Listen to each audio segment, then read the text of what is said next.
Alright, good morning. So, mag-umpisa tayo ngayon ng ating delivery run. So, ka-open lang natin ang ating apps at meron tayong kauna-unahang pick up from Just Eat. So, let's take this one. And then, let's go! So, ayan, meron na tayong first delivery pero we've got our first delay of the morning dahil today is Friday, may mga trucks na nagko-collecta ng ating mga basura. Ay nako. So let's proceed to this small restaurant. Hopefully the day will get busy later on. The UK, everyone thinks that UK is a first world country. So kung first world country ito, bakit may mga ganitong daan? Why is this road like this? Potholes everywhere. It's because this is a private road and I think the government doesn't want to do anything about this road. So we're on our way to our first restaurant. It's a small restaurant actually. So Lynn's Cafe. So nasa loob siya ng isang industrial area. So it's here on the left hand side.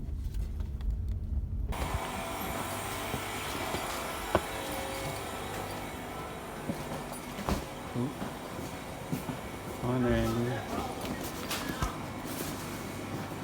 We got 483. Okay, mate. Yeah. 3 minutes. Okay, thank you. Right, so we've just been to the Lynn's Cafe, and unfortunately there was a 13-minute waiting time. So not a good start for the morning. And Turn left onto Moorside Road. the good side is yung ating first delivery is only 0.4 miles away, so it's basically 2 minutes away.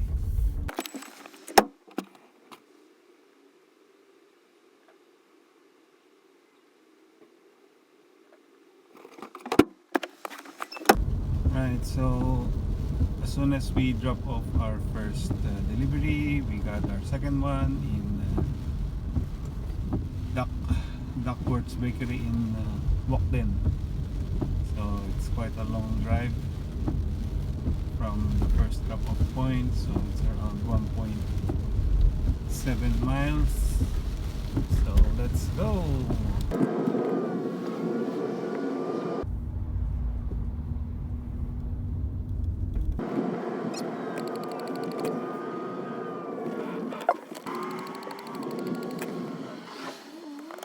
Kararating lang natin dito sa Walkden.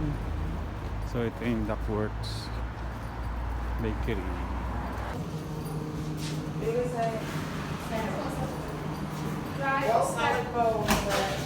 please.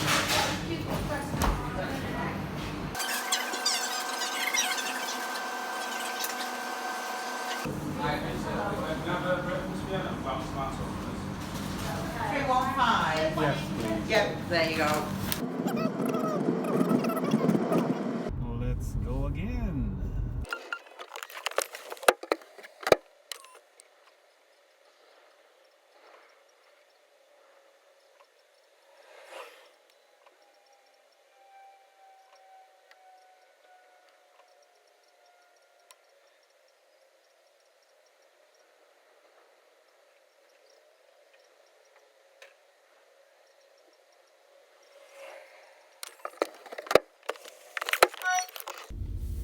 Right, so unfortunately the customer wasn't at home, or I think he's not at home because nagnanak ako sa door niya how many times, 3 times ata, and then I phoned him 2 times as well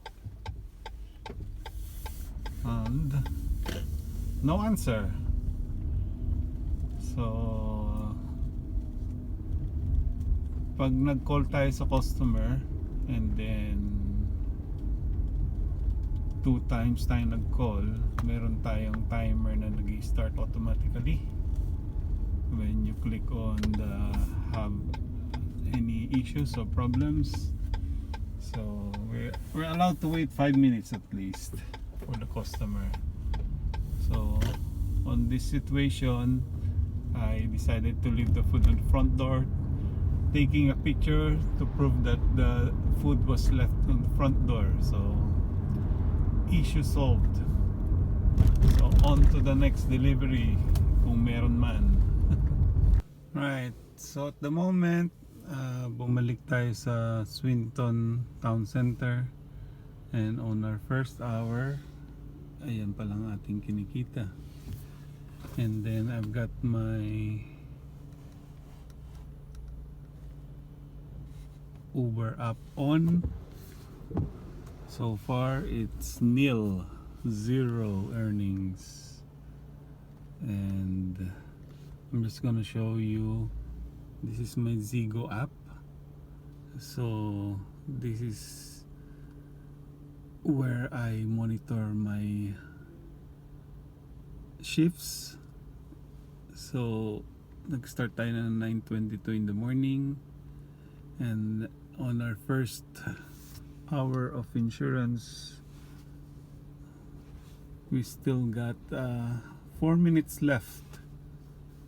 So hopefully we still got another order, and it's Friday today, so payday. So weather check, it's very cloudy and very windy, plus it's raining as well. So ang temperature natin is 13 degrees. So hopefully the weather will get better, and sana hindi mag-rain para hindi tayo mabasa. I just accepted my third order, Rappers Cafe. So pick up lang natin dito sa Rappers Cafe. So this is my first time na mag-deliver ng isang food na naglalakad lang tayo. So this is how wasteful ang mga tao dito sa UK. Kung tutuusin, ang bahay niya ay nandun, ang restaurant ay nandun sa baba. So nag-opt siya na magbayad ng delivery fee para lang makakain. Right, so fourth delivery. So we waited at least 20 minutes ba for our fourth order. So medyo it went slow. So let's go and pick this up from Costa Coffee. Right, so as you can see, medyo makulimlim na at mahangin. So kolektahin natin yung pang-apat nating delivery through Just Eat Up dito sa Costa Coffee. I don't know how to way. Ayan sila. Will be second. Okay, thank you.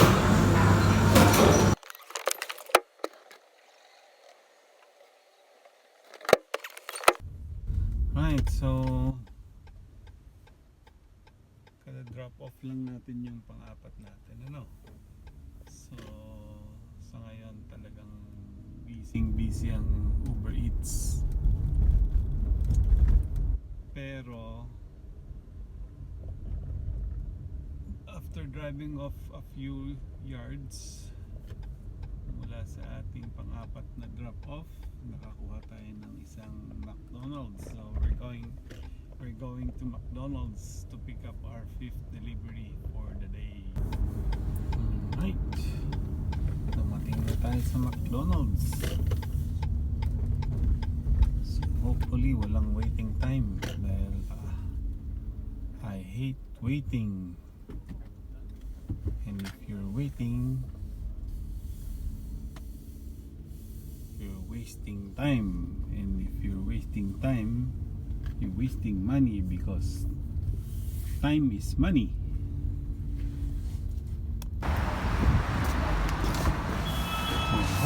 Wasting time.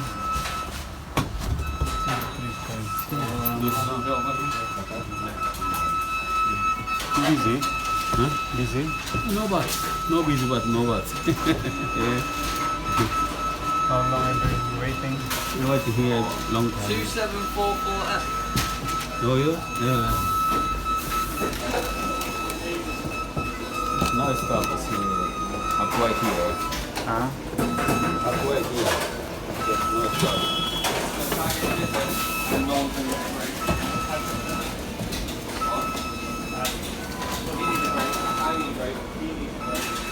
Do you still don't have any just eat? Yeah? You don't have just eat? No, I don't like this. Oh, but it's okay. Yeah, because Yeah. just eat you can only deliver if you got. Yeah, problem. Short hour, you were waiting sometime. Problem, no cancel. Uber flexible. Yeah, yeah. Do you have Deliveroo? No, No. just over. Oh, very Yeah. loyal to Uber. Yeah, 3 years. It's over. Hmm? 3 years over. Just Ah, over. all right. Good. So kararating lang natin dito sa delivery point natin, ano. So wala siyang house number, so we're gonna call the customer. Siya nga pala nagtip yung customer, pero sabi niya tip you, please don't forget the sauces. Okay, so tawagan natin yung customer. Let's check what her house number is.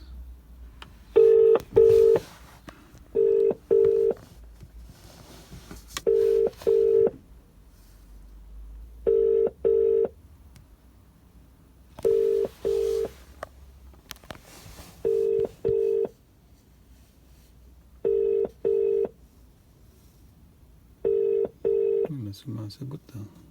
This is the Vodafone voicemail service for 0746.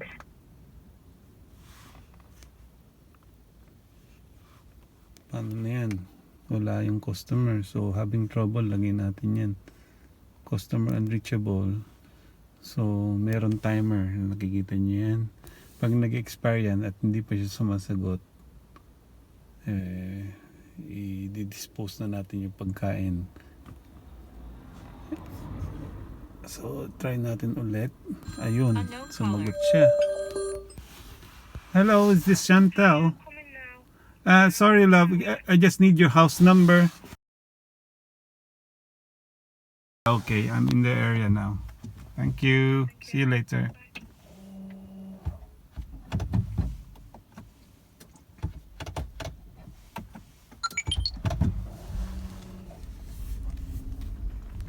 So, kada drop off lang natin and straight away we got our number 6 delivery for the day. Let's go to Morrison's Daily.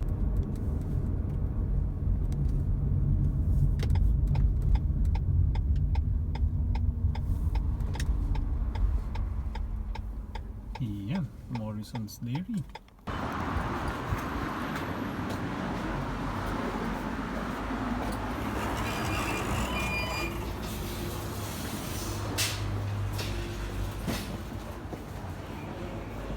Hello. Have you got 444? Just eat. Oh, thank you.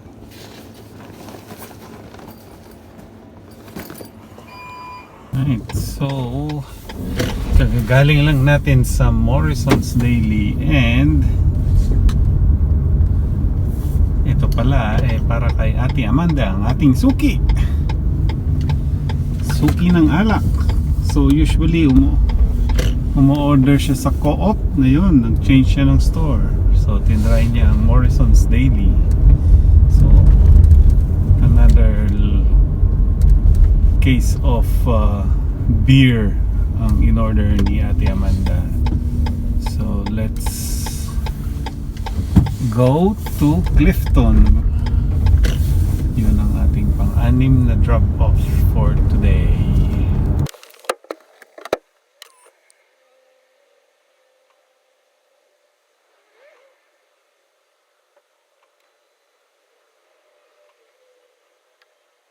Right, so kada drop off lang natin sa ating suki na si Amanda.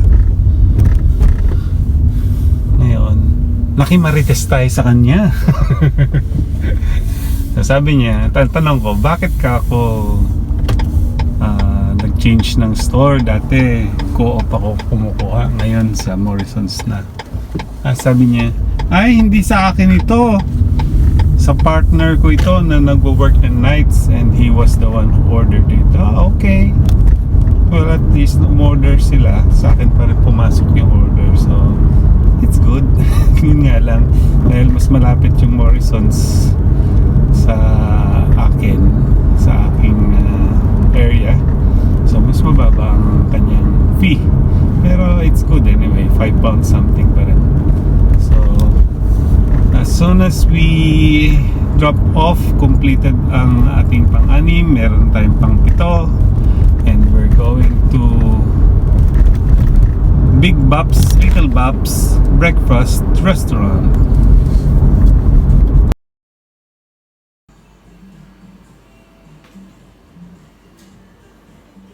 Waiting time tayo, couple of minutes daw. Okay, so unfortunately there was a waiting time on that restaurant. Turn left. Hindi sila ganun ka-busy, but the In a thing quarter is, mile, the destination is on your left. they prioritize their walk-in customers than the delivery customers. So that's very unfortunate, but one good thing is the drop-off point is less than 2 minutes away. So nandito na tayo straight away. Ayan, nandito na tayo sa drop-off point agad. The destination is on your left. Arrived. Ayan, number 19.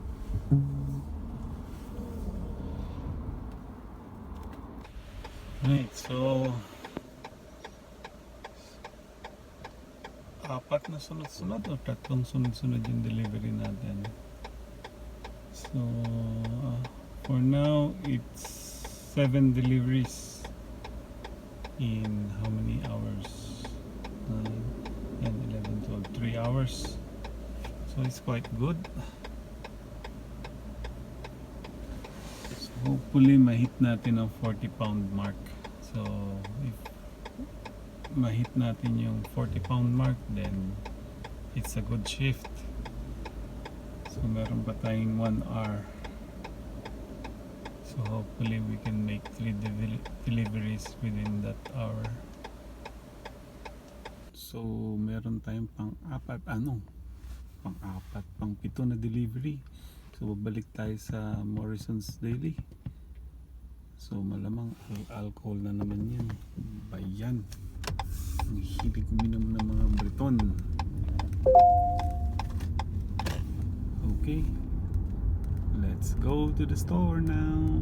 Right, so we're on our way to Morrison's. This is our number 8 trip. Ayan tayo sa Morrison's ulit. Balik tayo sa Morrison's.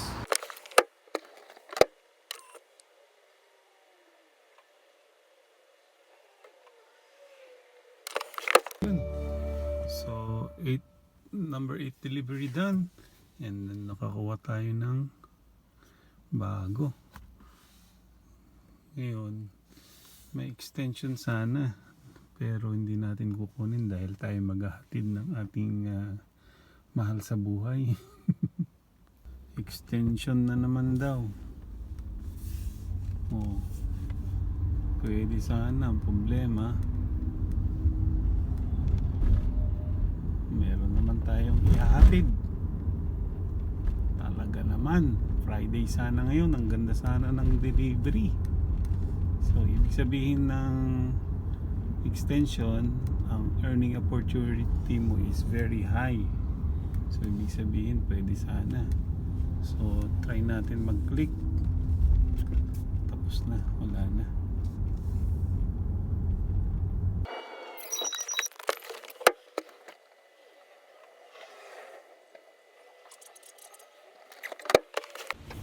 Right, okay. So, drop off lang natin ang number 9 natin. So, fortunately, meron na naman tayong isa. At ito yung ating first order from Greg's for today. So, akala ko wala na ako matatanggap from Greg's. So, nakatanggap din tayo sa Greg's. So check natin kung magkano yan. Magkano ba ito? Uy, £5.7. So okay, let's go to Greg's.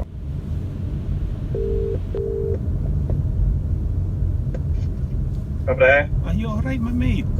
Busy ka? Medyo nag-vlog tayo kaya say hello to my fans. Hello, fans! So the number 10 delivery 5.07. Let's go and pick it up. A few moments later. Right, so another unfortunate event.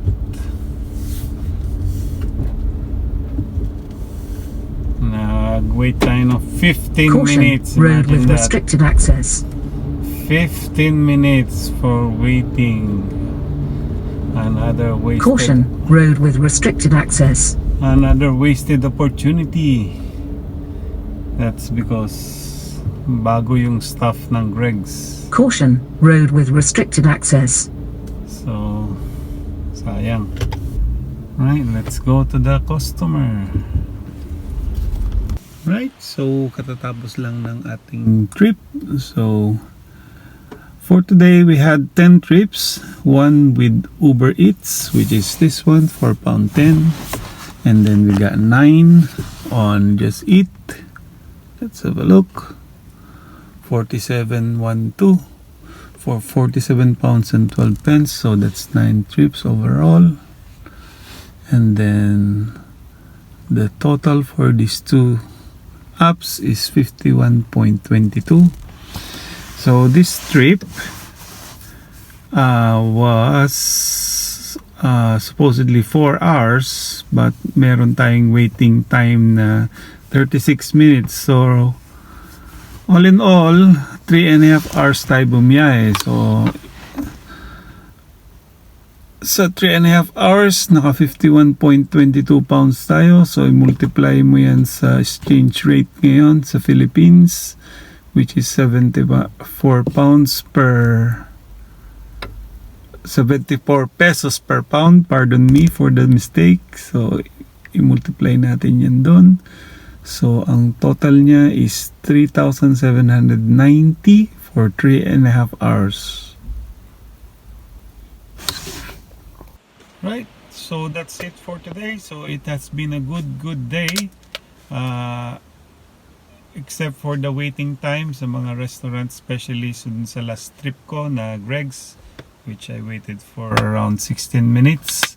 So sayang din yung opportunity na yon. So 16 minutes wasted time for waiting, but all in all, the day was okay because we earned quite a few trips. So that was 10. So thank you very much again for watching, and continue on liking our video, and please subscribe and have a good day. Thank you very much.